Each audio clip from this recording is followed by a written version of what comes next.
Welcome back. Marijuana activist Marc Emery's battle to avoid going to a U.S. prison got its boost this week in the House of Commons. 3 MPs presented a petition signed by thousands of individual Canadians asking Justice Minister Rob Nicholson not to sign Emery's extradition papers. Emery was convicted by a U.S. court to a 5-year sentence for selling marijuana seeds online in 2005, and he joins me now from Vancouver. Hi, Marc Emery. How are you?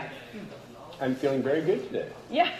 So listen, I bet you are. You've got 3 MPs behind you. You've got a petition of thousands of Canadians who say that you shouldn't be extradited. What do you make of all this? Well, it's important for them to reiterate that these were all things done in a political context. I've run for election since 1980 12 times. None of what I'm accused of doing, which is selling seeds, cannabis seeds over the internet, harmed anyone. There are no complaints from any individuals about my behavior. And there are levels of support in this country, including the 3 previous mayors of Vancouver, senators in the Senate, and certainly gracious members of the House of Commons who presented that petition yesterday, have been somewhat supportive of some aspects of my, and that I'm being dealt with unfairly and harshly and being extradited to the United States for a very minor offense that particularly wouldn't net anyone over a couple $100 fine here in Canada. But isn't it time at some point to face the music for what you've done? Because it is illegal. I mean, that's the reality of it.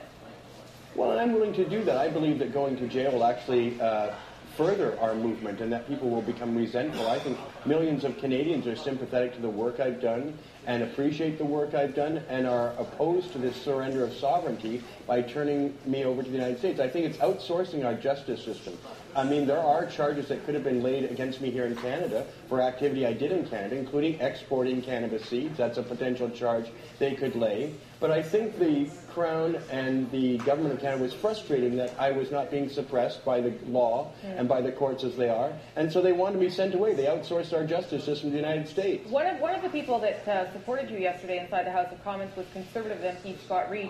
He's not available on our panel today, but were you surprised with that, given that the Conservatives say that they're tough on crime?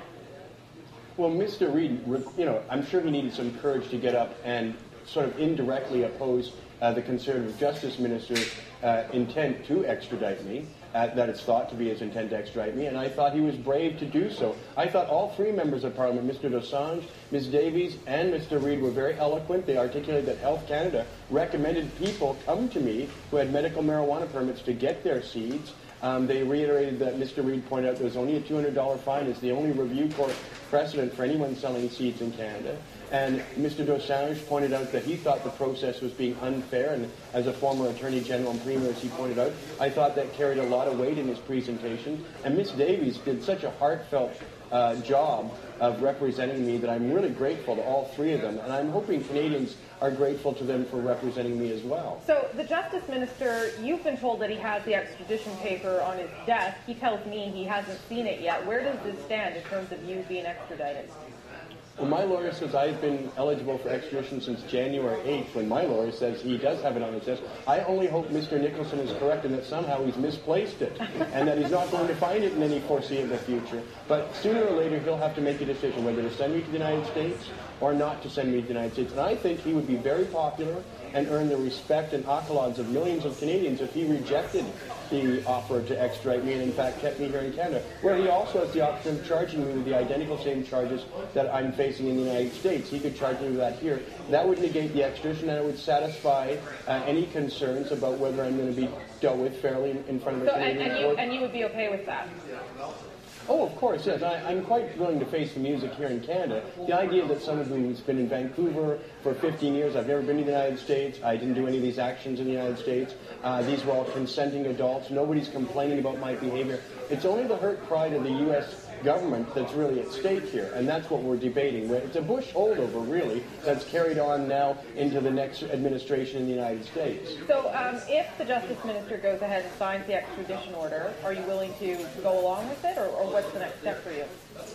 Well, I'll face the consequences of that, but I definitely think that there'll be a backlash to that millions of Canadians who respect Canadian sovereignty or also respect my activities as a Canadian for 30 years, engaging in politics peacefully and honestly, they'll be very upset. And I look forward to that backlash if the minister decides to extradite me. I'm hoping he'll take the counsel of Honourable Members Reid and Davies and Dosanjh and decide the opposite, and to keep me here in Canada, and I think appeal to the greater nature of Canadians to protect their own from unjust punishment abroad.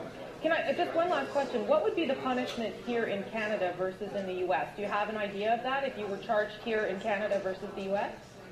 The reason Mr. Reid brought up the $200 fine as being typical for seed selling is that's the only review court decision in Canada for someone who was selling seeds. And it's a Court of Appeal decision out of British Columbia that did in fact verify that $200 fine was suitable for someone who had several kilograms of these seeds, was advertising them in High Times magazine, doing all the things that I am alleged to have done. He was doing them and got a $200 fine, and the BC Court of Appeal verified that as being a legitimate punishment. So the contrast between me originally facing life imprisonment and now 5 years imprisonment in a U.S. federal penitentiary versus $200 fine are very extreme.